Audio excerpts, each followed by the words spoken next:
I want you to sit down, because what I am about to tell you is something that has been buried in the fog of history for over 150 years, and when you hear it, when you truly understand what these people did, what they endured, what they witnessed in the murky darkness of those ancient marshes and bogs, you are never going to look at a body of still water the same way again. My name is not important. What is important is that I have spent years digging through old parish records, yellowed hospital ledgers, letters written in faded ink by people who are long dead, and what I found inside those documents changed something in me permanently. There is a profession that most people in the modern world have never heard of. It existed throughout the 1800s, primarily in England, in rural Germany, in parts of France and Eastern Europe, and it was considered one of the lowest, most wretched occupations a human being could hold. They were called leech collectors. And before you think this is simply a story about a peculiar old job, before you think you already know where this is going, I need you to understand something. The people who did this job did not use nets. They did not use traps or buckets or any kind of tool that kept distance between themselves and what they were harvesting. They waded into the water. They rolled up their trousers or sometimes removed their clothing entirely, and they walked into the blackest, coldest, most weed-choked bodies of water they could find, and they waited. They waited for the leeches to come to them. They waited for dozens, sometimes hundreds of those creatures to attach themselves to their bare flesh, to begin drinking from them. And then, only then, did they peel them off one by one and place them into jars. That was the job. That was how it was done every single day. Now I am going to tell you about a man named Edmund Crail. Edmund was 34 years old in the year 1847, and he lived in a small village on the edge of the Somerset Levels in England, which is one of the flattest, most waterlogged stretches of land in the entire country. The Somerset Levels in the 1840s were not the managed, drained wetlands they are today. They were wild. They were ancient. There were sections of that marsh that had never been properly mapped, pools of black water so thick with vegetation that you could not see an inch beneath the surface. And the locals, the farmers and the laborers who had grown up near that land, they had names for those places. They called them the dead pools. Not because of any single incident, not because of any legend or folklore, though there was plenty of that too. They called them the dead pools simply because nothing living ever seemed to come out of them on its own. Edmund had been a leech collector for 11 years by 1847. He had inherited the trade from his father, who had inherited it from his father before him, and the Crail family had been wading into those Somerset marshes for 3 generations. Edmund knew the land the way a sailor knows the sea. He knew which pools were safe in summer but treacherous in autumn when the water levels rose. He knew which stretches of bank would hold his weight and which would swallow him to the knee without warning. He knew how to read the surface of the water, how to spot the slight disturbance that meant leeches were active near the bank, and he knew, perhaps most importantly, the rules. Every leech collector in that region had rules. Some of them were practical. You never waded deeper than your mid-thigh, because the bottom could shift without warning and the mud could seal itself around your legs like a fist. You never entered the water after dark, not because of superstition, but because you could not see the bleeding until it was already too late, and leeches on a warm body in cool water could drain a dangerous amount of blood before you even noticed the pull. You always checked the backs of your knees and the insides of your elbows before you left the water, because leeches would migrate to the thinnest skin they could find, and they could work their way into places that would be slow to show themselves and slow to heal. But Edmund had another rule, a rule that he had added himself, based on something that had happened to him in his 8th year of collecting. He never, under any circumstances, entered the pool on the far eastern edge of his territory, the one the older locals called Morrow's Hollow. He would not explain the rule to anyone. He would not talk about what had happened that 8th year. But if you watched him closely enough on his daily routes, If you followed the line of his path through the marsh, you would see it. Every single day, he would walk to within perhaps 30 yards of Morrow's Hollow, and then he would turn, sharply and deliberately, and walk in a wide arc around it, adding nearly a quarter mile to his journey rather than pass any closer. His neighbor, a woman named Agnes Tilt who kept a small farm at the marsh's edge, told me in a letter I found in a local historical archive that she had once asked Edmund directly why he avoided that pool. She said he had looked at her for a very long moment before answering, and when he finally spoke, he said only this. He said, "The things in that one are not the same as the things in the others." Agnes had laughed, because she assumed he was being dramatic, but she told me in that letter that she did not laugh for long, because of the expression on his face when he said it.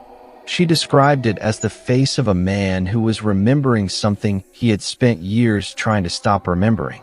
It was in the October of 1847 that things began to change. Edmund's wife was sick. A fever had taken hold of her in late September, the kind of deep, rattling fever that in those days before antibiotics meant one of two things.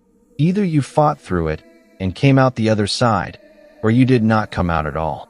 The local doctor, a man named Hargrove, had prescribed leeches for her treatment, which was standard medical practice at the time.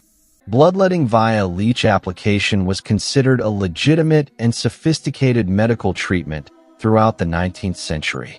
Doctors ordered them regularly for fevers, for inflammations, for all manner of conditions we would treat entirely differently today. The problem was that Edmund's usual pools were running low. October in Somerset meant cooler water, and leeches, being cold-blooded, became slower and less active as the temperature dropped. He had been collecting smaller yields for weeks. He needed a good harvest, and he needed it specifically because the life of the woman he loved was depending on it, at least in the understanding of the medicine of his day. So on the 14th of October, 1847, Edmund Crail broke his own rule. He went to Morrow's Hollow. He arrived at the edge of the pool at approximately mid-morning. According to the account he later gave to a local vicar, who wrote it down in his personal diary, which I found. Edmund described the pool as looking exactly as it always looked from a distance. Dark water, a heavy cover of algae near the northern bank, reeds standing at the southern end. Nothing visually wrong. Nothing visually unusual. He said that the first thing he noticed that was different was the silence. The Somerset levels were never truly silent. There were always birds, always the movement of small things in the reeds, always some ambient sound of living marsh. But at Morrow's Hollow that morning, there was nothing. No bird calls, no rustling, not even the sound of wind moving through the reeds, though he could feel the wind on his face. He stood at the edge for several minutes, he said, trying to talk himself out of the feeling that was building in his chest. He told the vicar it was not fear exactly. He said it was more like the feeling you get when you enter a room and you can tell, before you can explain how or why, that something has just happened in that room. Something that has left a residue in the air. He rolled up his trousers. He stepped into the water. He said it was cold, but that was expected. For October, he waded into mid-shin, then to his knee, turning slowly as he moved, watching the surface of the water around him. He said the leeches came almost immediately, which was unusual for the cold season. He said they came in a way he had never seen before in 11 years of collecting. They did not drift toward him gradually the way they normally did. They came quickly, and there were many, many more than there should have been in that pool, in that season, at that temperature. He began collecting them, peeling them from his legs and depositing them into his jar. And he said for the first several minutes, everything was simply strange, but not terrifying. And then he felt something on his left leg that was not like the pull of a leech. He said it was a pressure, a gripping pressure, like fingers around his calf. He reached down into the water. He could not see anything. The water was too dark, but his hand found something below the surface, something that he told the vicar he could not and would not describe in full, except to say that it was not a leech, it was not a root, it was not any plant or animal or thing he had ever encountered in that marsh or anywhere else, and that when his fingers made contact with it, he experienced something he called a rushing, a sensation of cold that went inward rather than outward, that spread from his fingertips up through his arm and into his chest. And in that moment he had a thought that was not his own. He was certain it was not his own because it came with a voice, not a voice he heard with his ears, but a voice that appeared fully formed inside his mind. And it said to him very clearly and very calmly, "You have been here before." Edmund ripped his hand out of the water. He pulled himself backward toward the bank, stumbling, going down on one knee in the shallows, scrambling upright again, and he did not stop moving until he was 20 yards from the edge of that pool, standing on solid ground, soaking wet, his jar of leeches clutched to his chest, breathing in great ragged gasps. He looked down at his left calf. There were marks there, not leech marks. He had 11 years of leech marks on his body, and he knew exactly what they looked like. These were different. They were arranged in a pattern, 5 of them, roughly circular, slightly deeper than leech bites, and placed in a formation that he later described to the vicar by pressing the fingertips of one hand onto the table between them. 5 marks, like the print of a hand. His wife recovered from her fever. The leeches did their work, or her own body did its work, and she pulled through. Edmund never spoke publicly about what had happened at Morrow's Hollow, but Agnes Tilt told me in her letter that in the years that followed, Edmund changed. He became quieter. He stopped sleeping well. And sometimes, she said, she would see him standing at the edge of his property in the early morning, just standing and staring out toward the eastern marsh, toward where Morrow's Hollow lay hidden in the reeds and the dark water. And he would stand there for a very long time, perfectly still, with an expression on his face that she could not name, but that made her feel deeply and inexplicably afraid. Edmund Crail died in 1861. The cause of death listed in the parish record is simply recorded as a wasting illness. He was 48 years old. The doctor who attended him in his final days was not Hargrove, who had retired, but a younger man named Castell, and Castell left notes. In those notes, he described a patient who was physically deteriorating at a rate he found medically inexplicable, who had lost an extreme amount of weight over a period of 6 months, who complained of a persistent cold sensation in his left arm, and who, in his final days of consciousness, kept repeating a phrase that Castell wrote down phonetically because he did not understand it. The phrase, as best as Castell could transcribe it, sounded like something in a language he did not recognize.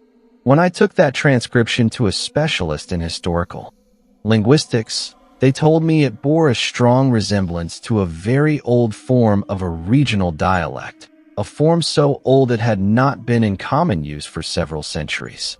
And the translation, as best as they could determine it, was this: "I am coming back up. Morrow's Hollow is still there. I have seen photographs of it taken in recent years. It looks exactly like any other shallow woodland pool.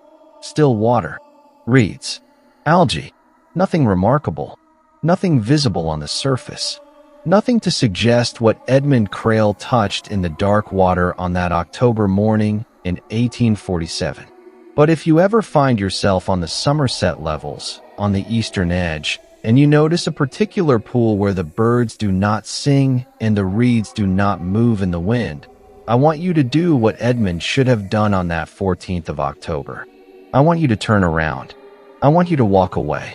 And I want you to keep walking until you cannot feel that cold anymore." Story number 2.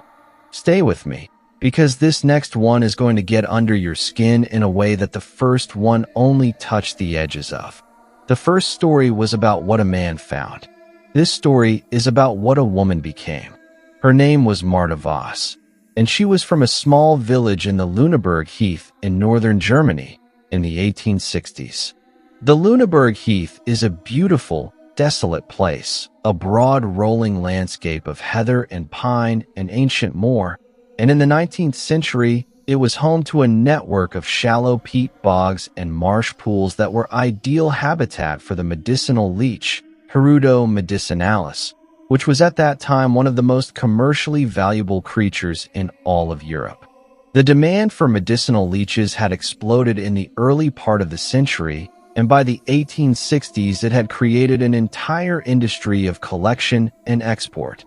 Villages near good leech habitat could sustain entire families through the trade, and in Marta's village, the trade was everything.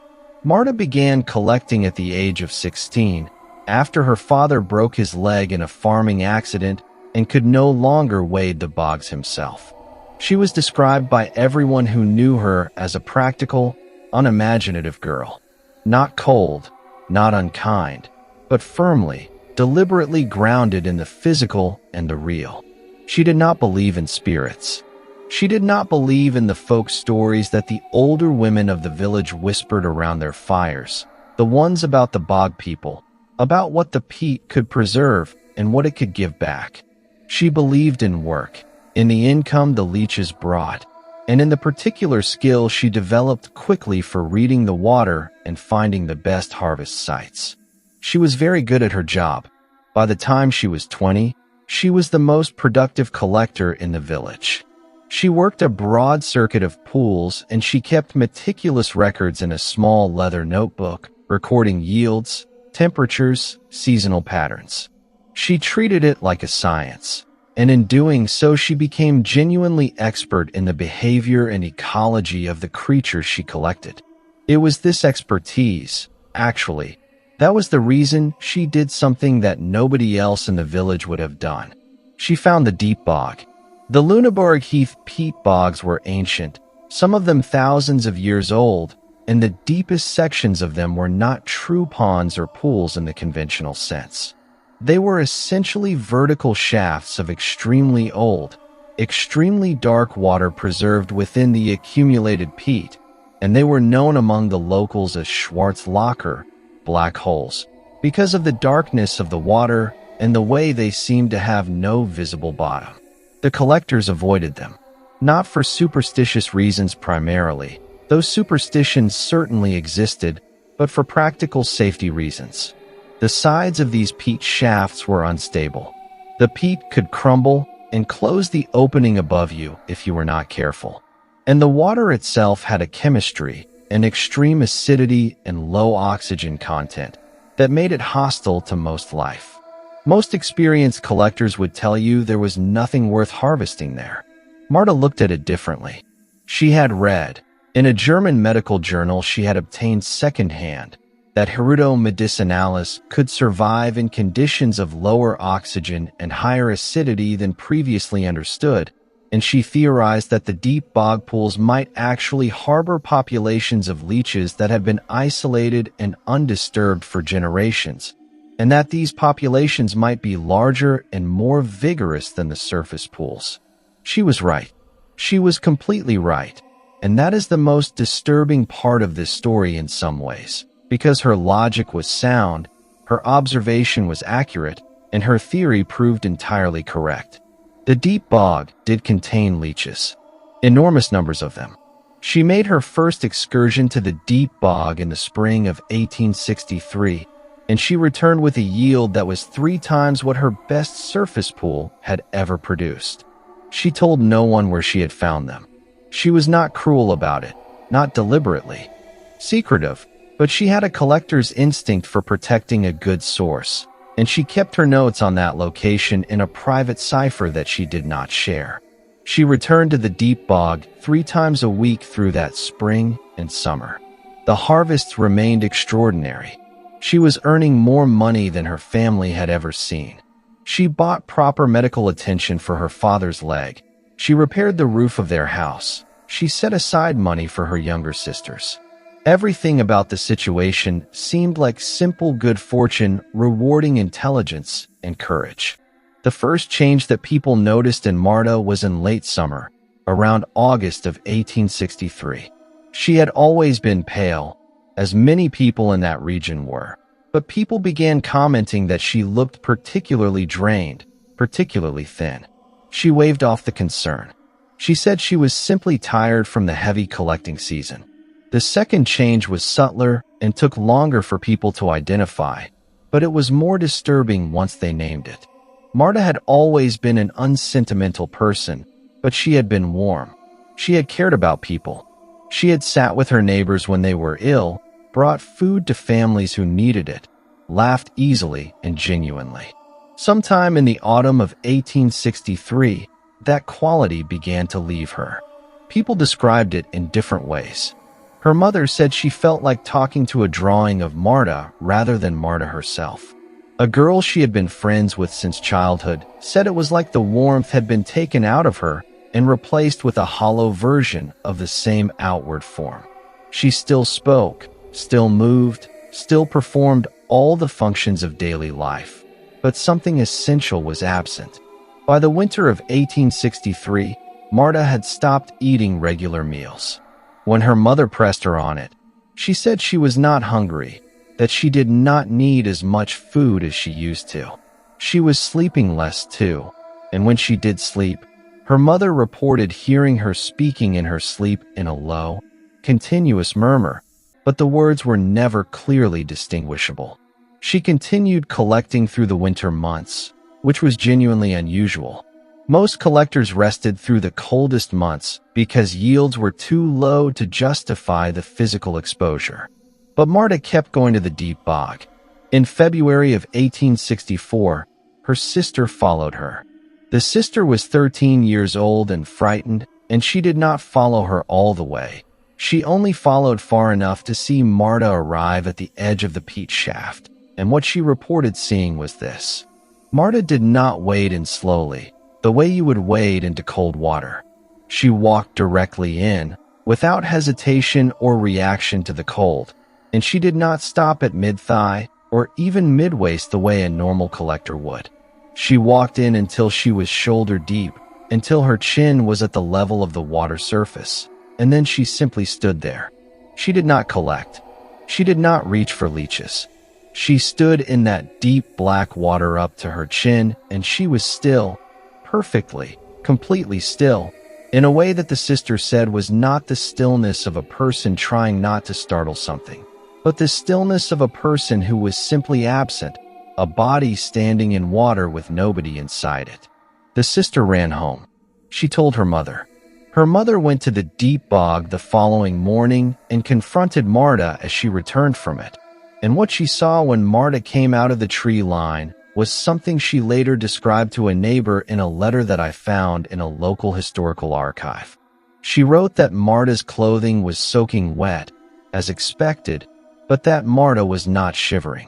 That it was a February morning in northern Germany and the temperature was several degrees below freezing, and Marta walked out of the tree line in soaking wet clothing with her hair plastered to her face, and she was not shivering. She was not even reacting to the cold at all. Her mother grabbed her by the hands, and she wrote that Marta's hands were not merely cold in the way that hands become cold in winter water. She wrote that they felt like the hands of someone who had been dead for several hours. Cold in a way that was not just surface cold, cold all the way through, cold with a quality that she did not have a word for, but that made her feel, she wrote, as though whatever was inside Marta was no longer the same kind of thing that had been inside her before. A doctor was called, Dr. Friedrich Kleber, whose records I found in a regional medical archive. Kleber examined Marta in March of 1864. In his notes, he recorded a patient who was severely underweight, who had an abnormally low body temperature, who showed signs of what he described as profound systemic anemia, and who, when he attempted to perform a standard Leech application to assess her circulatory response, exhibited a reaction he had never seen. The leeches attached normally. Then, within seconds, they detached. He tried 4 separate leeches, and all 4 detached immediately and would not reattach. Leeches, he noted, as a doctor who worked with them regularly, were not discriminating in what they attached to. They had no mechanism for rejecting a host. A leech that detached from a human host was a leech that had encountered something it recognized as, in some fundamental biological sense, not a valid food source. Marta Voss disappeared in April of 1864. She walked out of the house one morning in the direction of the heath, and she did not come back. Her family searched for her. The village searched. The deep bog was searched, though the nature of the water made thorough searching effectively impossible. She was never found. Her notebook was left behind on the table in her room, open to the last entry. The entry was not in her usual recording format. It was not about yields or water temperatures or collection sites.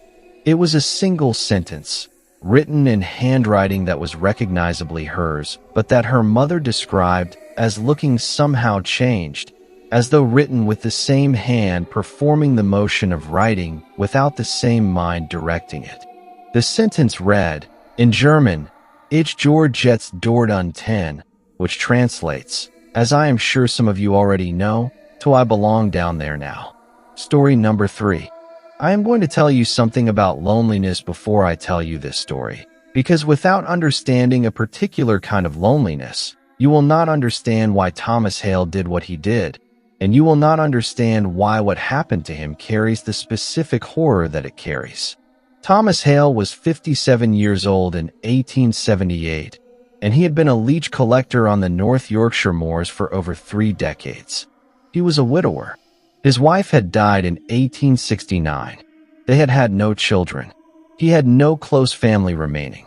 He lived alone in a small stone cottage at the moor's edge, and he walked his collecting circuit every single day, 7 days a week, 52 weeks a year, in the rain and the fog and the wind that came screaming across that high open moorland with nothing to slow it down for 20 miles.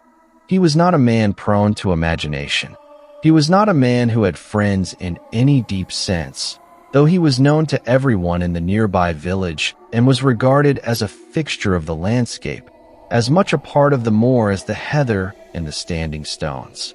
The loneliness had been building in him for years, slowly, the way peat accumulates, one imperceptible layer at a time, and by 1878 it had reached a depth and a weight that was pressing on him in ways that he probably did not have the vocabulary to articulate, but that were clearly visible to anyone who paid attention. The postmistress in the village said later that Thomas had taken to lingering at the post office long past any practical reason, talking about nothing in particular, simply filling the air with the sound of human exchange. The publican said he had begun coming in on evenings he had never come before, sitting alone with a single glass of beer that he made last for 2 hours because when it was finished he would have to go home to the silence. He was a man in the process of disappearing inside himself, and he was aware of it, and the awareness made it worse, and the worse it made it the more he disappeared. His circuit of collection pools took him, among other places, to a series of shallow moorland tarns, small mountain lakes of the type common on that landscape, dark and peaty and wind-ruffled. Most of them were unremarkable, but there was one, on the furthest reach of his northern circuit, that he had always found strange. Not dangerous strange, not frightening strange. Simply strange. The tarn was set in a slight hollow, sheltered from the wind in a way that none of the others were. And the water was very still, always still, regardless of what the wind was doing on the open moor above it. And for as long as Thomas could remember, he had had the feeling, when he stood at the edge of that tarn, that he was not alone. Not in a frightening way, he told himself. Not in a threatening way. Simply in the way that you can feel a presence in a room before you have consciously registered any evidence of it. He had always dismissed the feeling. He was a practical man. He had a job to do, and the tarn was a good source. He collected from it regularly and kept moving. But in the autumn of 1878, as the loneliness pressed harder, he began to do something he had never done before. He began to stay. Instead of collecting and moving on, he would sit at the edge of the tarn after his work was done, and he would simply sit there. He told himself it was rest, that a man his age had earned the right to rest during a long working day. But he knew it was something else. He was sitting at the edge of that tarn because it was the only place on his entire circuit where he did not feel completely, utterly alone. The presence he felt there was not defined enough to name or describe. It was simply a quality of the air near that water, a sense of being attended to, of being company for something and having something as company for you. He started talking, quietly at first, almost under his breath, not directed at anything in particular, just filling the air the way he filled the air in the post office and the pub. He talked about his day. He talked about the weather. He talked about the moorland and the changes in the season and the old routines that had structured his life for 30 years. And he talked about his wife. He talked about Eleanor, who had died 9 years before and whom he had never properly grieved because there had been nobody to grieve with. Nobody who had known her the way he had. Nobody who could receive the weight of what she had been to him and help him carry it. He talked, and the water was still, and the tarn was quiet, and the feeling of presence did not diminish. It intensified, very slowly. Over the course of several weeks of these daily sessions, the presence began to feel more specific, more located, more like a thing that was in a particular place rather than simply a quality of the air. He began to feel it as coming from the water itself, from the surface of the tarn, from somewhere below the surface. And then he began to see something. On the surface of the water, in the still center where the light fell most clearly, he began to see a shape, an outline, beneath the surface. He told himself it was the pattern of the bottom visible through shallow water. He told himself it was a concentration of vegetation. He told himself it was a trick of light and the particular quality of the peaty water and the angle of the autumn sun. But the shape was there every time he looked, and it never changed, and it was arranged in a way that was, very specifically, arranged in a way that looked like a face looking upward. In November of 1878, Thomas Hale stopped going to the village entirely. The postmistress noticed. The publican noticed. A farmer who passed the lane to his cottage a few times a week and had always been greeted by Thomas noticed that he no longer came to the lane. 3 weeks passed, then 4, and then in the first week of December, the farmer decided to knock on the door of the cottage. There was no answer. He went around to the back and found the door unlocked. Inside, the cottage was in order, clean and maintained. The fire had been laid, but not lit. Thomas's coat was on its hook by the door. His boots were on the floor beneath it. A man who walked the moorland professionally would not have left without his coat and his boots in December. The farmer organized a search. The moorland was searched for 3 days. On the 3rd day, a group of searchers reached the tarn on the northern circuit, the sheltered one, the still one. The surface of the water was, as always, completely undisturbed. There was no body. There was no evidence of any entry into the water, no disturbed bank, no items left at the edge. Nothing. Nothing except, at the very edge of the water, pressed into the soft peat of the bank, a single set of footprints walking in, and no footprints walking out.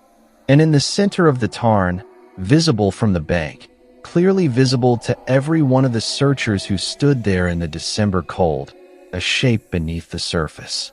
An outline, a face looking upward, and beside it, slightly overlapping with it, as though 2 people were standing very close together in the dark water below, a second shape, a second face, both of them looking up at the surface from below, looking up at the gray December sky, looking up at the men standing on the bank.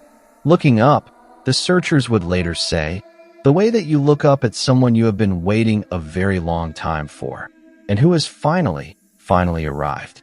Story number 4. What I am about to tell you involves a child, and I want to be clear about something before I begin.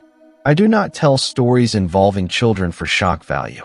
I tell this one because it is documented, because it is historical, and because what the child reported, what she described and drew and insisted upon in the years that followed, is something that adults dismissed as the imagination of a traumatized girl, and I think that dismissal is the saddest and most frightening part of the entire account. Her name was Prudence Mallow, and she was 9 years old in 1854. Her father, William Mallow, was a leech collector working the fen country of Lincolnshire, and as was common practice in that era, during the long summer school break his children sometimes accompanied him on his collecting rounds. The fens of Lincolnshire were extraordinary landscape, flat as a table and vast as a sea, threaded with drainage channels and ancient natural waterways that had been modified and managed for centuries, but that retained, in their deeper and more remote sections, a wildness and an antiquity that felt genuinely old in a way that landscape in more populated areas did not. William worked one of these older sections, a stretch of natural fen waterway that had been bypassed by the main drainage works and left to its own devices. And it was in this stretch that the yield was always best and the leeches always largest. He brought Prudence and her older brother James, who was 14, on a Tuesday morning in July of 1854. The day began without incident. William worked the shallows while the children played on the bank, catching small fish in a net, looking at dragonflies, doing what children do on summer days near water. In the early afternoon, William moved to the far end of his stretch to collect from a section he had not visited for several weeks, and he told the children to stay where they were, on the cleared bank section where the grass was short and the ground was firm, and not to go near the reed beds. James stayed where he was. Prudence did not. Prudence was 9 years old, and it was a beautiful summer day, and the reed beds were green and tall and whispering in the slight breeze, and they were simply more interesting than the cleared bank. She went in about 10 feet, she later said, just 10 feet into the reeds, following a particular dragonfly with extraordinary blue wings that she had been watching for several minutes. She followed it in, and then she stopped because of what she saw in the water at her feet. The water inside the reed beds was very shallow, only a few inches deep over a dark, silty bottom. It was clear enough to see through.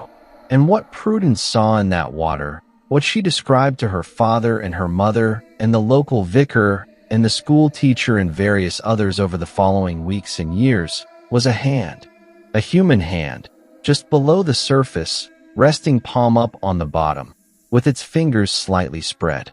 She said it was the color of old wax, and that it was not moving, but that as she looked at it, very slowly, the fingers began to close inward, not quickly, not suddenly, just slowly and steadily closing into a fist, the way your hand closes when you are holding on to something and you tighten your grip.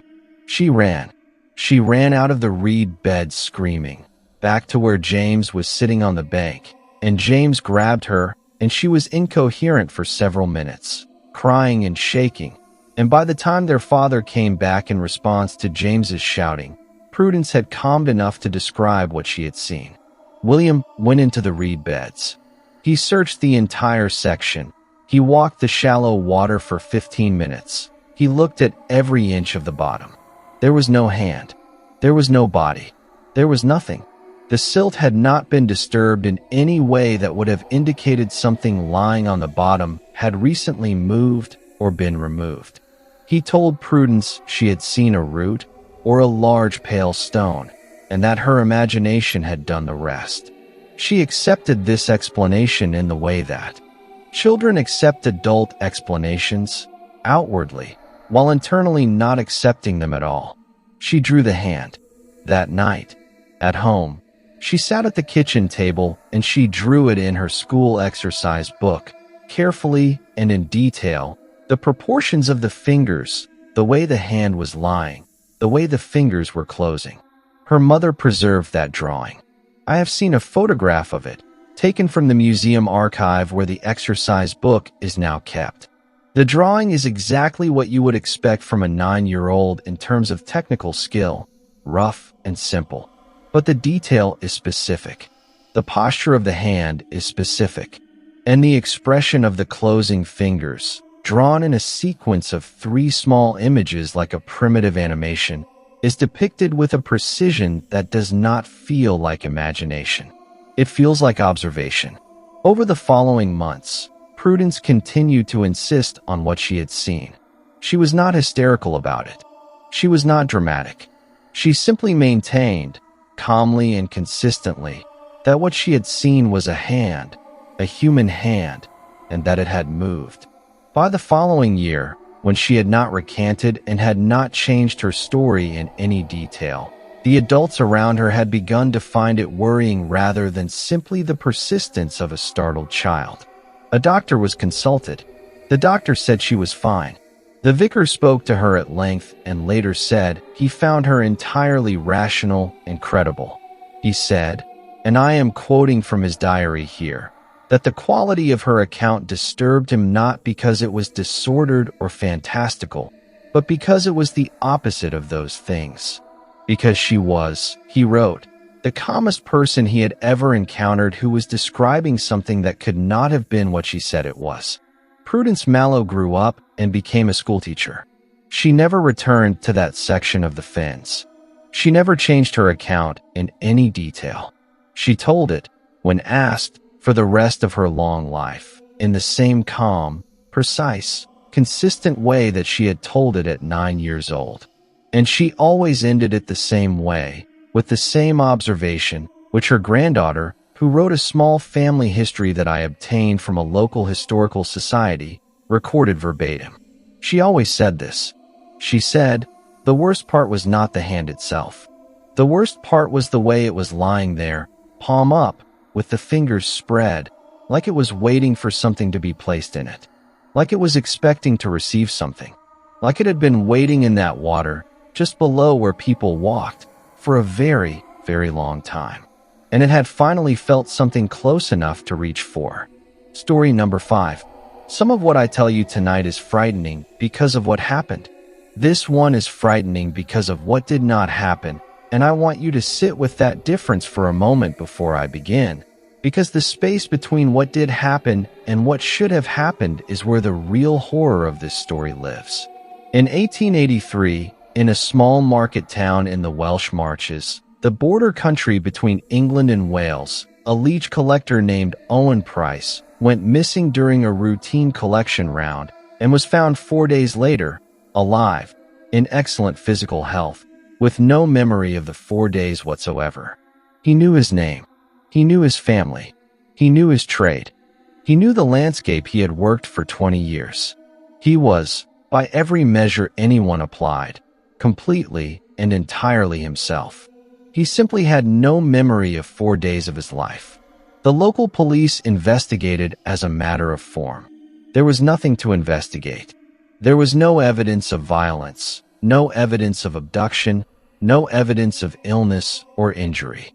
A doctor examined him and found him, physically, in better health than when he had last been seen, which was itself slightly strange given that he had apparently been outdoors for 4 days in October without any provisions.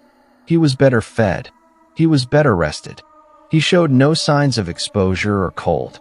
He was, the doctor noted somewhat helplessly in his report, simply very well. Owen returned to work after a week of rest insisted upon by his wife. He resumed his circuit. He was, his wife and neighbors agreed, exactly as he had always been. There was no change in his personality, his habits, his relationships, his memories of the 30 years of his life prior to the disappearance. He was Owen Price, complete and intact, minus 4 days. But there was one thing. One single detail that his wife noticed almost immediately, and that she mentioned to the doctor, and that the doctor mentioned in his report, and that eventually, through a chain of local record keeping, found its way into the archive where I found it. When Owen resumed his circuit, he changed his route. Specifically, he added a pool to his circuit that he had never collected from before, a small, shallow, isolated pool on a hillside about 2 miles from his usual territory, a pool that he had apparently never mentioned to his wife, and that she did not know the name of. She asked him about it on the 3rd day of his revised circuit, when she noticed he was coming home from a different direction than usual. He said simply that it was a good pool and that he had found it recently. She asked him when recently was, given that he had just returned from a 4-day absence he could not account for, and he paused, she said, for an unusually long time before answering. And then he said, "I cannot remember exactly when, but I know it is there and I know it is the right place to go." She let it go. She did not want to press him, not because she was incurious, but because she loved him and he was well, and he was back, and she was afraid that pressing too hard on the things she could not explain might damage the intact, whole, present version of him that had come back to her. Owen collected from that new pool for the remaining years of his working life, and the yield was always described as excellent, among his best. He never again went missing. He never again had any memory disturbances. He was, in every way, a normal man living a normal life. He died in 1901, peacefully, at home, aged 64.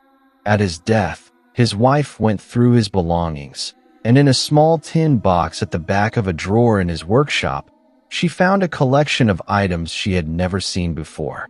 A flat, gray stone of a type not found in the local geology, perfectly smooth, clearly not natural in its smoothness, shaped as though it had been worked.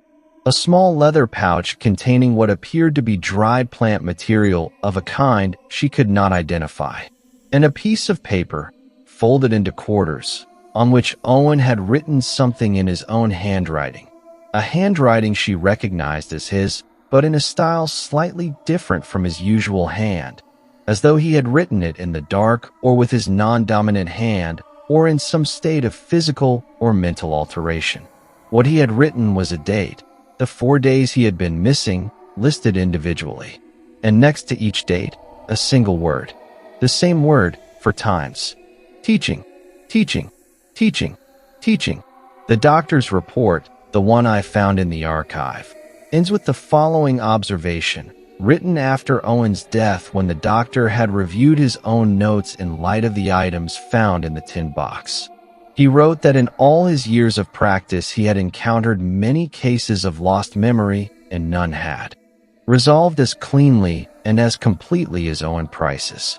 He wrote that the thing he had found most medically unusual, looking back, was not the absence of memory or the absence of any physical damage, but the thing he had noted and not known how to categorize at the time of his initial examination. He had noted it simply as an observation without implication. He now, writing after Owen's death, found himself thinking about it differently. The thing was this. When he had examined Owen Price on the day he was found, he had checked Owen's skin for leech bites, as was standard when assessing a leech collector who had been missing, to determine whether overexposure to collection conditions might have caused blood loss or complications. He had found no leech bites on Owen's body. Not old ones, not recent ones, not any trace of the leech bites that accumulated on an active collector's skin over years and that left distinctive pale circular marks that could last for months. Owen Price's skin was entirely unmarked. 20 years of leech collecting, and his skin showed no evidence of it.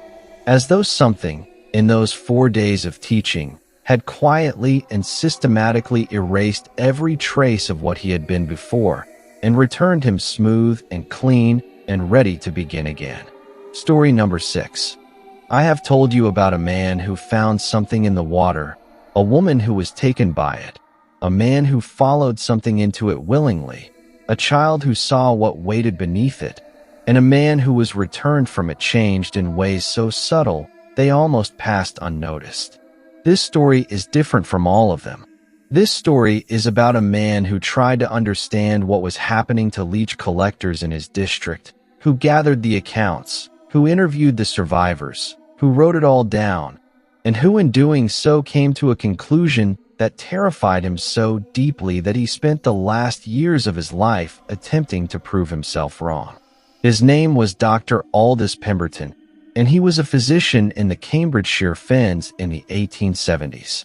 The Cambridgeshire fins were at that time the heart of the English leech collecting industry, a vast network of drains and dikes and natural Finland waterways that supported one of the highest densities of medicinal leech in Britain, and correspondingly one of the highest concentrations of professional leech collectors. Pemberton served a large rural practice, and a significant portion of his patients were collectors, which meant he saw, over the course of a decade, an unusual cross-section of the things that happened to them. He began, in 1873, to keep a separate set of notes specifically on his collector patients. Not medical notes in the conventional sense, but observational notes, records of patterns he was beginning to notice that did not fit neatly into any medical category he was aware of. The patterns were these. A statistically unusual number of his collector patients reported, at some point in their working lives, a period of what he called anomalous physical presentation, meaning a period during which their body temperature, circulation, and general vitality appeared to decline beyond what could be explained by the physical demands of the work or the standard effects of repeated blood loss.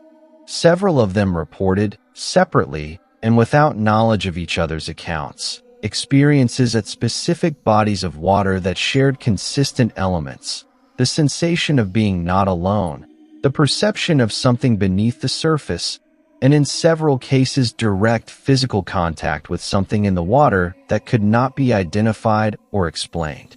A smaller number reported periods of missing time or altered memory. And across all groups, there was a consistent progression, a sequence of experience that moved from the anomalous to the invasive to the transformative, and that in every case he could track seemed to originate from, or be centered upon, one specific body of water in the collector's territory. Always one, not several. One. He became interested in whether there was a geographic pattern, whether the bodies of water that seemed to be at the center of these experiences had anything in common. He began visiting them, making geological and biological notes, taking water samples. He found several consistencies. These water bodies tended to be ancient, predating the managed drainage landscape by many centuries. They tended to be deeper than the surrounding Fin water. They tended to have an unusual chemical composition, specifically an unusual concentration of certain mineral compounds. And they all had an exceptionally high density of leeches in their immediate vicinity, far higher than the surrounding area could statistically account for. He published a paper in 1876 in a minor regional medical journal, framing his observations in the most clinical and conservative language he could manage. The paper attracted very little attention. He sent it to several colleagues at teaching hospitals and received polite responses indicating that while the phenomenon he described was interesting, it was most likely explainable by the physical and psychological effects of a demanding and isolating occupation combined with the well-documented effects of chronic low-level blood loss on cognition and mood. Pemberton did not accept this explanation. He continued his investigation. In 1879, he reached his conclusion. He recorded it in a private journal, not for publication, not for colleagues, for himself alone. And the conclusion, which I am reading to you now from a transcription I made of the original document, which I located in a collection of papers donated to a Cambridge archive in the 1940s, was this. He wrote, "I have come to believe, against every inclination of my rational mind, that these specific bodies of water are not simply habitats for the Hirado medicinalis, but are in some sense controlled by a concentration of them, or more precisely by something that has developed within these populations over a very long period of isolation and undisturbed reproduction. I believe that what has developed is a collective intelligence of some kind, not intelligence in any human sense, not thought or language or planning in any way we would recognize, but something functionally equivalent to these things, something that pursues a goal with consistency and methodology, and that the goal, as best as I can determine it, is the sustained, ongoing access to human blood, not individual feeding. Something longer term. Something that requires not a dead or damaged host, but a living, functioning, returning one. He wrote further, "What disturbs me most is not the existence of this phenomenon, extraordinary as it is.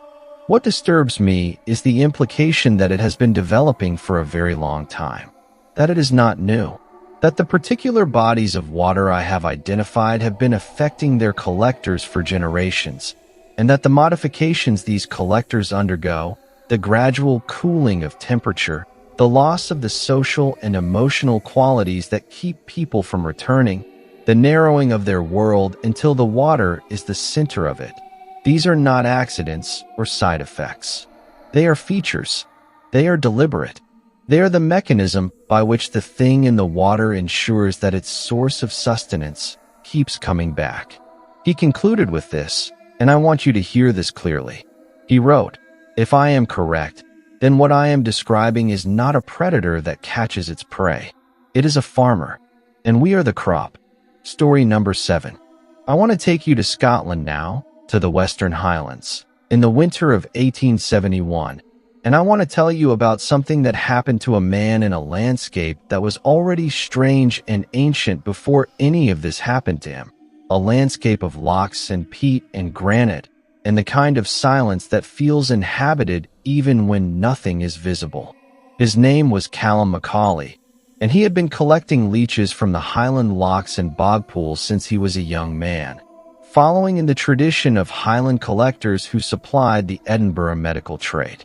The Highland leeches were highly valued, considered by many physicians to be superior to the Finland leeches of the English flatlands, more vigorous, more reliable in their attachment and feeding. The trade supported Macaulay well enough. He lived alone in a croft on the edge of a small loch. He made his collections 3 or 4 times a week in the warmer months, and less frequently in winter, and he had a life that was solitary and physical and, as far as anyone could observe, entirely satisfactory to him. The thing I am about to tell you began with a sound. In the December of 1871, Macaulay heard something on the loch. He described it in a letter he wrote to his brother in Glasgow, a letter his brother kept, and which eventually passed through several hands before reaching the archive where I found it. He described it as a sound that the loch made that it had never made before, not a natural sound, not the sound of water movement or of ice forming or of any weather effect he had experienced in the 20 years he had lived beside it. He said it was a rhythmic sound, low and slow, that came from the deepest part of the loch, from the center where the water was at its greatest depth, and he heard it first on a clear, windless night in early December, lying in his bed, and it was so deep and so regular that at first he thought he was feeling it in his chest rather than hearing it with his ears. He thought, initially, that it was geological, a tremor or a settling of the rock below the loch floor. He went out and stood at the loch's edge in the dark, and he listened for a long time. It was not geological. It was not mechanical. It was organic. He wrote to his brother that it sounded like something breathing. The breathing of something inconceivably large and inconceivably slow. Something whose single breath took several minutes from inhalation to exhalation. Something that was lying at the bottom of the loch and doing nothing except, very slowly, breathing. He heard it intermittently through December. He was not frightened of it, at least not initially. He was curious. He was practical. He had lived beside that loch for 20 years, and he knew its sounds, and he knew this was not one of its usual sounds, and he wanted to understand what it was. He began going out at night to listen. He would wrap himself in his heaviest plaid and sit on the bank of the loch in the cold and the dark, and he would listen to the breathing from the deep water, and he began to notice that it changed, that it varied in some quality he could not precisely name, but that he came to interpret in the way that you interpret any repeated pattern as a kind of communication. Not language, not words, but variation. The way an animal makes different sounds that you come to associate with different states or needs. He began to respond to it. He felt foolish about this. He did not tell anyone, but in his letter to his brother, he admitted it. He said that he would sit at the edge of the lock at night and he would speak, quietly, into the darkness over the water, in response to what he was hearing from below. He said he did not know why he did this. He said it felt. He said this carefully and with clear embarrassment about saying it. It felt reciprocal, like a conversation that had no content, that was simply the exchange of presence, the acknowledgement that both parties were there and were aware of each other. In January of 1872, the breathing stopped. Macaulay wrote to his brother that the lock had gone silent, that the winter silence that he had always known before December of last year had returned, and that the silence now felt wrong in a way that it had not felt before. He said the absence of the sound was worse than the sound. He said the lock felt empty in a way it had never felt before. He said he went out to the bank at night and sat there waiting, and there was nothing, and the nothing had a quality, a specific, identifiable quality that he had to use an analogy to describe, and the analogy he used was grief. He said the silence of the lock after the breathing stopped felt like the silence of his house after his mother died. The specific silence of a place where something that had been there for as long as you could remember was no longer there. He waited 3 weeks for it to return. It did not. In February, he did something that makes complete sense to me, even though I know it should not. Even though I know that a rational analysis of his situation and the available evidence should have led him to a very different decision. In February of 1872, Callum Macaulay waded into the deepest accessible section of the loch. He waded in fully clothed, in the middle of a Highland February, in water whose temperature was just above freezing. He waded in until the water was at his chest. And he waited. He waited for 20 minutes by his own account, which in water that cold is an almost unimaginable act of endurance. He felt nothing. The water was silent around him. He went back to shore. He was badly affected by the cold, trembling severely for several hours afterward.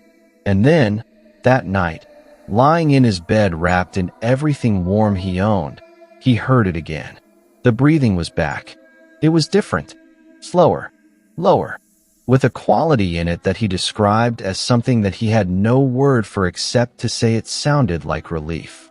He wrote his letter to his brother 2 days later. His brother replied, with the concern of a man who loved his sibling and was alarmed by his sibling's mental state, urging him to come to Glasgow for the rest of the winter. Macaulay did not go to Glasgow. He stayed beside his loch. He never moved away from it. He died there in 1899, in his croft, in his bed, at the age of 73. His neighbor, who found him, reported that he had died quietly, with no apparent distress, and that the expression on his face was one of remarkable peace. The neighbor also reported, because he mentioned it in a statement to the local minister that found its way into the church records, that when he went down to the loch shore after finding Macaulay's body, to wash his hands, he noticed that the loch was doing something he had never seen it do before. The surface of the water, on a still and windless morning, was moving, not rippling from the edges inward, the way wind makes water move, but from the center outward, slow concentric circles spreading from the deepest part of the loch, expanding outward to the shore, the way that water moves when something large and deep and slow has just, very finally, gone still. Story number 8. Hold on to something, because this one is going to take you somewhere that the others have only approached the edges of.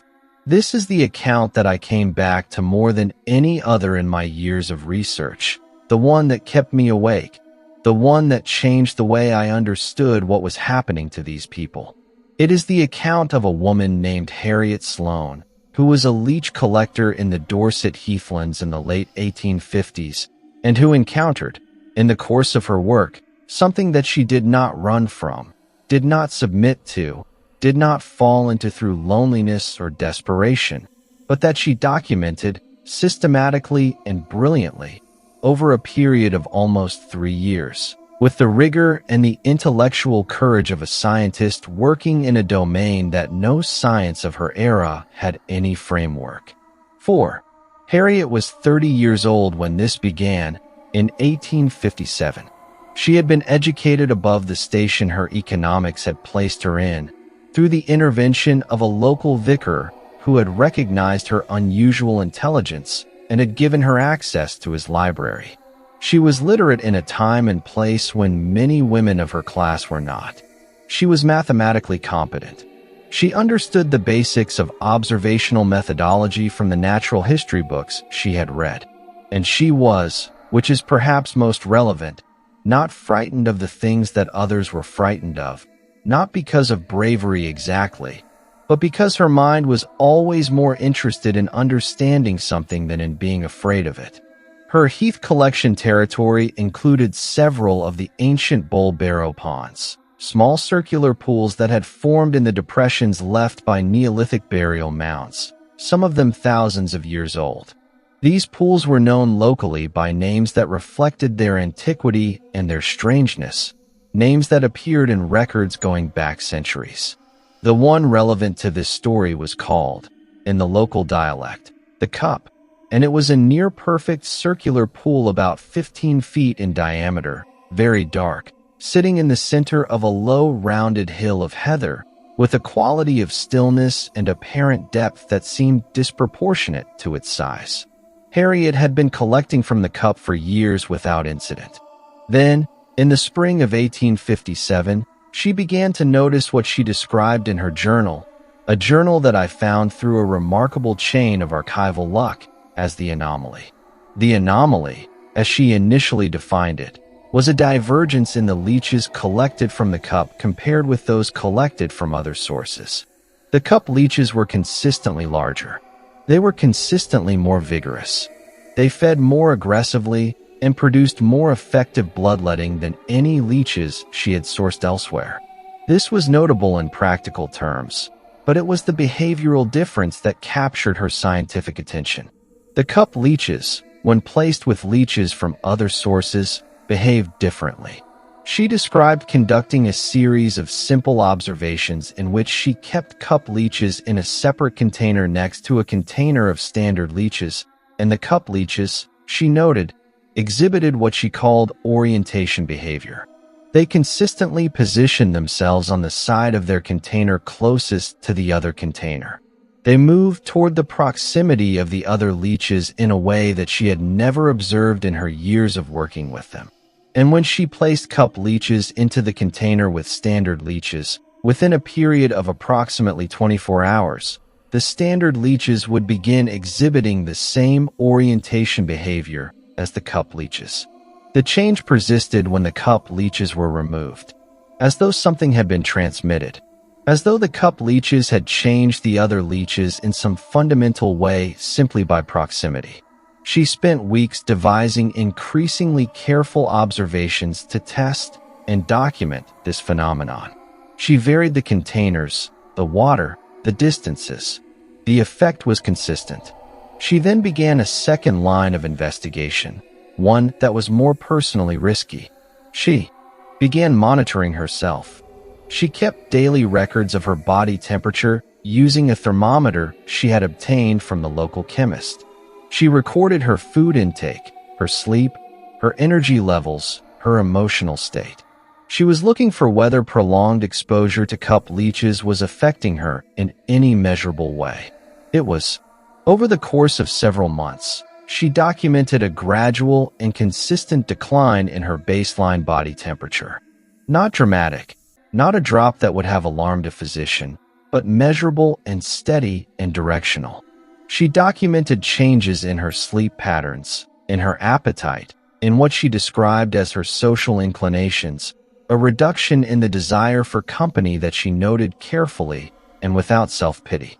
She documented a change in what she called her interior landscape, meaning her emotional experience, a narrowing and a cooling that she described with precision and without distress, which was itself, she noted, probably evidence of the thing she was documenting. She was becoming colder, and the cooling was reducing her capacity to feel the cooling as a loss. She understood what was happening to her. She understood it clearly, documented it accurately, and continued, deliberately, because she wanted to know where it led. In the winter of 1859, she stood at the edge of the cup in a snowfall, and she looked at the still dark water, and she wrote in her journal, which she had with her, sitting in the heather beside her. I believe I understand the mechanism now. The organism, if I may call it that, does not consume its hosts. It recruits them. The leech is not the thing. The leech is the vehicle. The thing is something older and larger and more distributed than any individual organism I have encountered descriptions of. It exists in the water. The leeches carry aspects of it when they feed. They transmit it to new hosts. The hosts carry it and are gradually altered by it and are drawn back to the source. The source collects them, not to consume them, to extend through them. Every collector who has returned to their particular pool for decades, every collector who has narrowed their life to that circuit, every collector who has felt the pull of a specific body of water in the way that I feel the pull of the cup, they are not simply habituated or psychologically dependent. They are nodes. They are part of it. And I am becoming part of it too. She wrote one more entry after that. 2 days later. It was the last entry in the journal. It was a single sentence, written in her clearest, most careful handwriting. She wrote, "The remarkable thing is that I do not mind." The journal ends there. Harriet Sloane did not disappear. She lived for many more years. She continued collecting. She continued to be present in the village records, paying her taxes, attending church on occasional Sundays, buying supplies at the market. She was simply, the people who had known her before noted with a discomfort they could not quite articulate, different. Not different in any way they could point to, just different, colder, quieter, more present at the water and less present everywhere else. And very, very calm. Story number 9. There is a particular kind of horror that comes from symmetry, from a pattern that repeats with precision, from the sense that what you are experiencing is not chaos but design. This story is about a man who saw the design, who walked through the design step by step with full awareness of it, and who in the end made a choice that was either the most profound act of resistance or the most complete act of surrender. And to this day, I cannot tell you with certainty which of those two things it was. His name was Samuel Pegg, and he was a leech collector in the Norfolk Broads in the 1890s, and what he experienced mirrors, with a fidelity that I find either extraordinary or terrifying depending on the moment, what Edmund Crail experienced in Somerset 40 years before him, what Martha Voss experienced in Germany 30 years before him, what Thomas Hale experienced in Yorkshire 10 years before him, and what Harriet Sloane documented so precisely in Dorset 40 years before him. Samuel knew nothing of any of those people. He had never heard of any of those cases. He was not a reader. He was not a collector of accounts or a researcher of patterns. He was a working man in his mid-40s with 2 grown daughters and a wife he loved and a small but adequate income from a trade he had practiced all his adult life.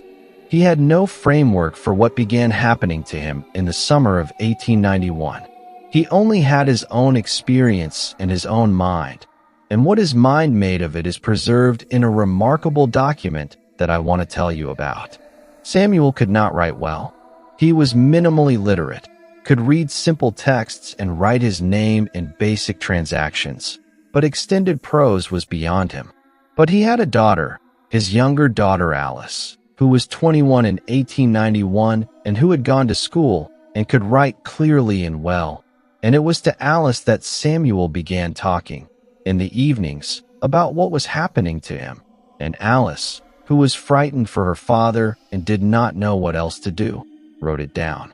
She kept a record of his accounts in a school exercise book. She dated each entry. She preserved the record for her entire life, and it passed to her own daughter at her death, and her daughter donated it to a local history collection in the 1960s. I found it there. What Samuel told Alice, across dozens of evening conversations over a period of 2 years, was a story that followed the now familiar trajectory with remarkable precision. The particular pool, the sense of presence, the quality of attention that felt like being seen, the gradual changes in temperature and appetite, and the desire for company, the pull back to the water strengthening over time. But Samuel, because he was telling it to someone who loved him, because he was speaking it rather than writing it, because the conversation form allowed for an intimacy that written documents rarely achieve, was able to articulate something about the interior experience of this process that the other accounts had only touched the edges of. He told Alice that it did not feel like being taken over. He told her it felt like remembering, as though something that had always been a part of him, something that had been dormant or sleeping or waiting, was being slowly awakened. He said the coldness he was experiencing, the loss of warmth, was not the absence of something good. It was the arrival of something true. He said, and Alice wrote this down carefully, that he felt as though he had spent his whole life being the wrong temperature. That warmth and connection and the human world of emotion and company had always required something from him that he had been spending all his life providing, and that what was happening to him was a relief from that expenditure. He said the pool was not taking from him. It was giving him rest.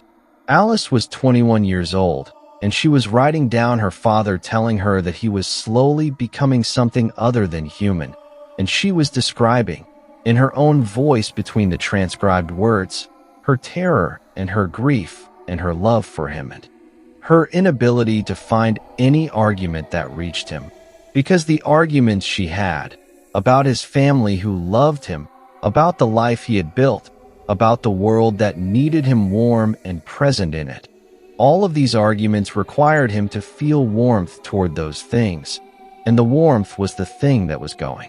In the final entry, written in November of 1893, Alice wrote that her father had not come home the previous evening, that she had gone to the pool at dawn and found his coat and his boots at the edge of it, that the water was still and dark and did not move, that she had sat at the edge of it for a long time, long past the point of any practical hope, and that while she sat there, she had felt something that she could not explain, and that she was writing down despite knowing it would make her sound as though her grief had deranged her.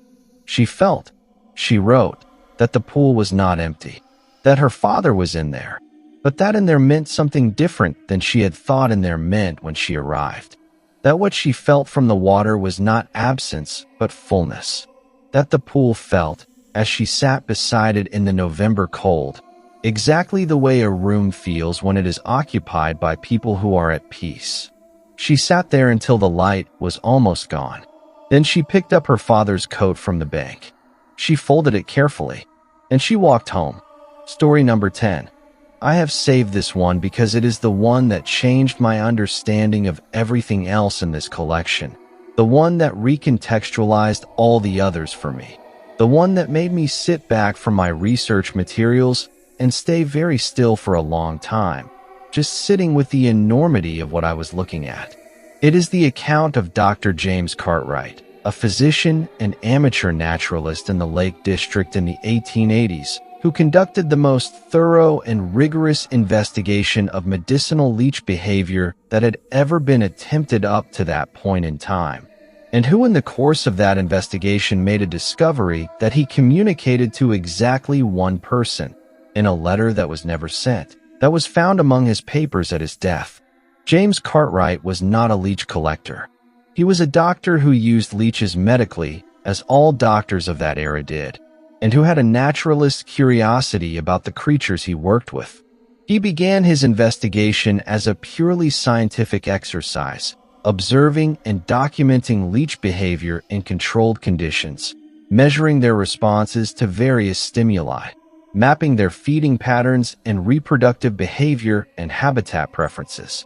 He was meticulous. His notes from the first 2 years of this investigation are the most thorough behavioral records of Hirudo medicinalis from the 19th century that I have ever encountered. And it was the meticulousness, the thoroughness that led him to see what he saw. Because in the course of mapping the distribution of leeches across the Lake District water bodies he worked with, Cartwright noticed something that had no biological explanation within any framework available to him. He noticed that the populations of leeches in certain water bodies were not distributed randomly, as ecological theory and the standard models of the time predicted they should be. They were distributed concentrically. In the bodies of water he identified as unusual, the ones that showed the properties that Pemberton had also noticed 30 miles south, the ancient, deep, chemically distinct ones, the leeches were distributed in rings.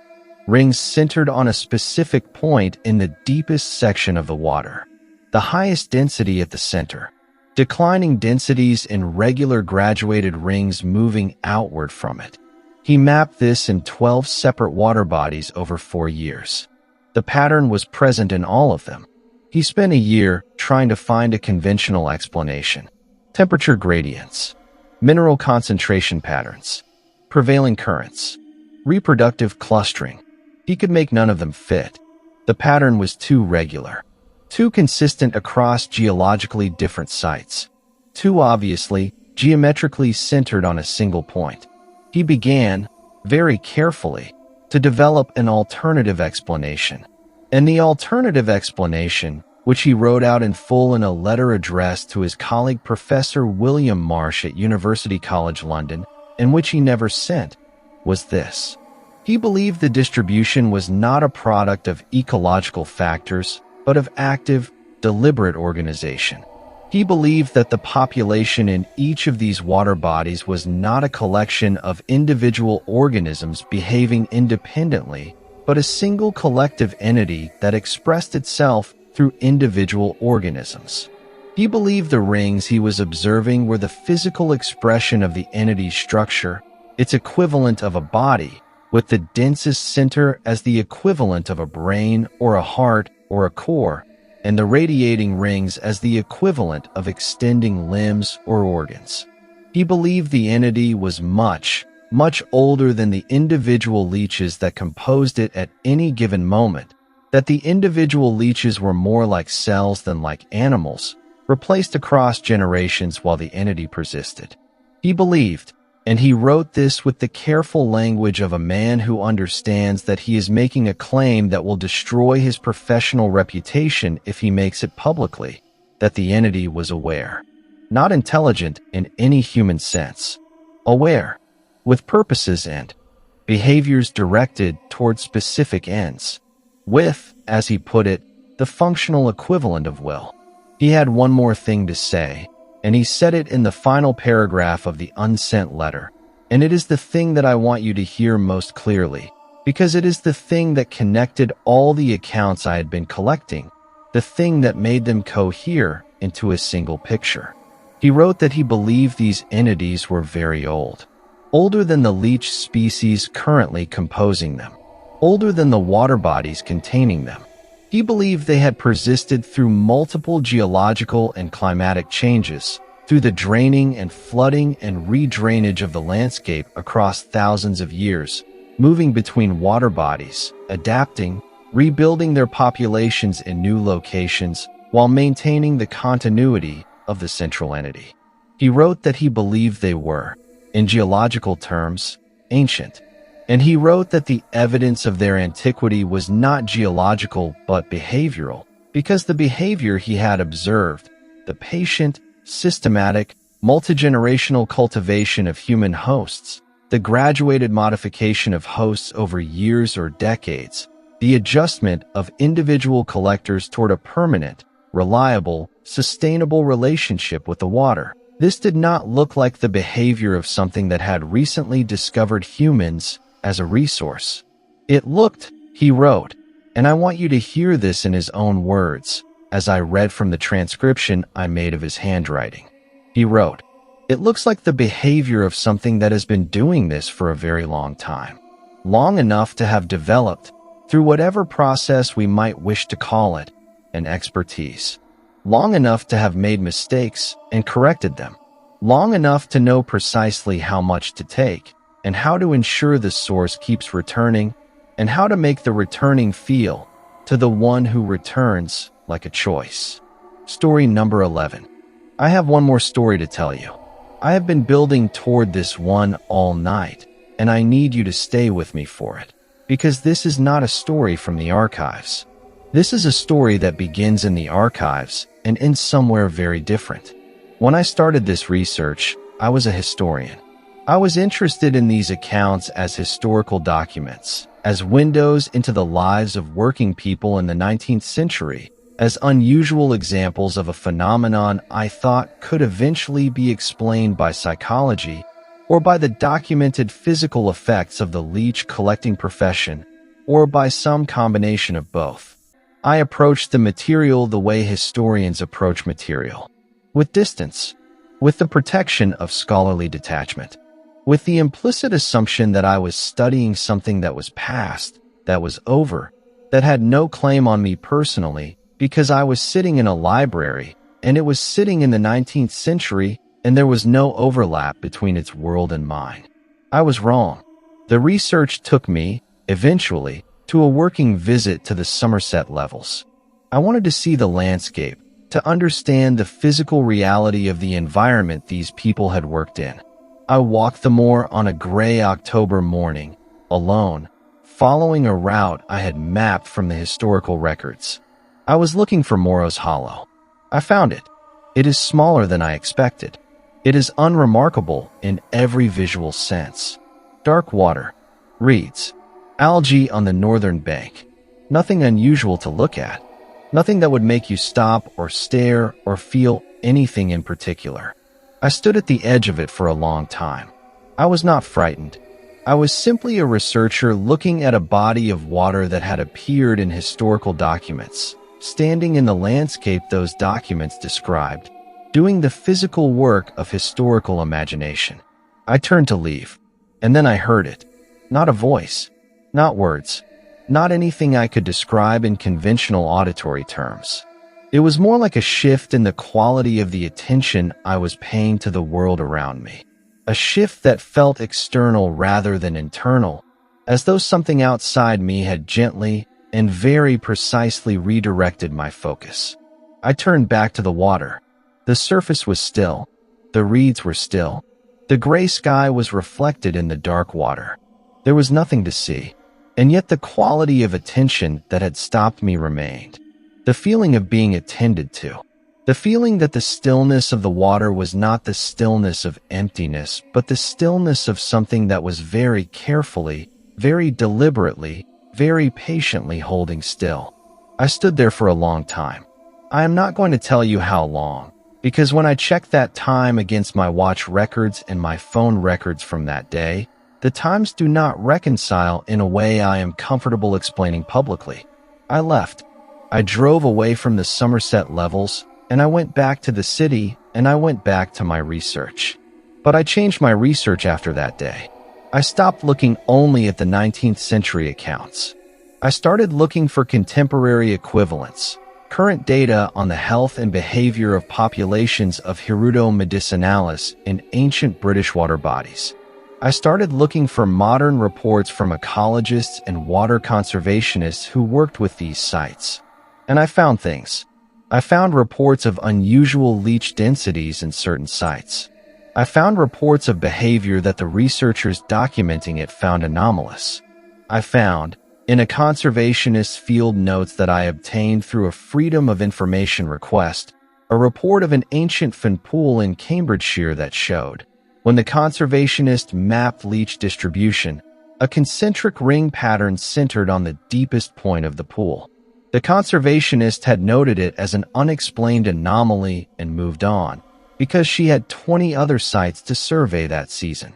I found that the pool she had surveyed was on the site of one of the pools that Dr. James Cartwright had mapped in the 1880s. The same pool, the same concentric distribution pattern. 130 years later. And 2 weeks ago, I received a message from a researcher at a university that I am not going to name, who had read an article I had published about the 19th century accounts, who told me that she had been studying a particular lake in the north of England. that she had been studying it for 3 years, and that she had noticed the distribution pattern. She was trying to find explanations for it. She wanted to know if I had any thoughts. I have thoughts.